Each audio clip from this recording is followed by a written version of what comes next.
Mula sa Pares Overload, Bananarama, iced coffee, scramble, Hungarian sausages, name it, and they have it.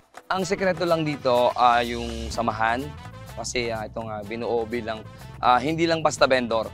Kumbaga, tinuring na pamilya ang bawat isa. Talaga pong libre na ipinapagamit po sa atin para attraction din sa ating mga pumapasyal na mga bisita. Hindi lang para sa gustong mag-food trip ang food park. May mga nagzuzumba, bikers at iba pang gustong mag-chill. Halimbawa, lalabas kami. Nag-uusap-usap kami kung saan kami pupunta, tsaka kung ano yung mga dapat naming i-prepare. Ito yung nagiging meeting place. Affordable naman siya so far. Meron din namang iba na bihira lang na makikita outside. Bukod sa financial na natutulong ito, it also provides value and purpose para sa residente ng Carmona. Kasi bukod sa may pagkakakitaan sila, meron silang something to look forward to. Noong 2019 pa nang magbukas ang food park, ang diversion road na ito papuntang Timbao, Laguna ongoing pa ang construction. Kaya naman wala pa talagang dumadaan maliban sa mga balak mag-food trip. At mula nang ma-feature ang food park sa vlog ni Will Buena, mas dinagsaraw sila ng mga customer. Marami raw talagang nagpupunta rito dahil sa masasarap na pagkain at magandang view. Nature trip dahil sa view ng bundok. Magbaon lang ng banigo upuan, G na mag-chill tuwing hapon.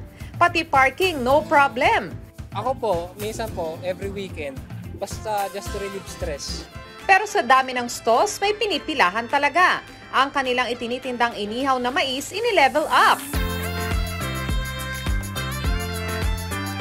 Bukod sa fresh araw-araw ang kanilang mais, ang simpleng pahid ng margarine at asin, mayroon na rin iba't ibang flavors. May spicy, cheese, barbecue, pati na sour cream.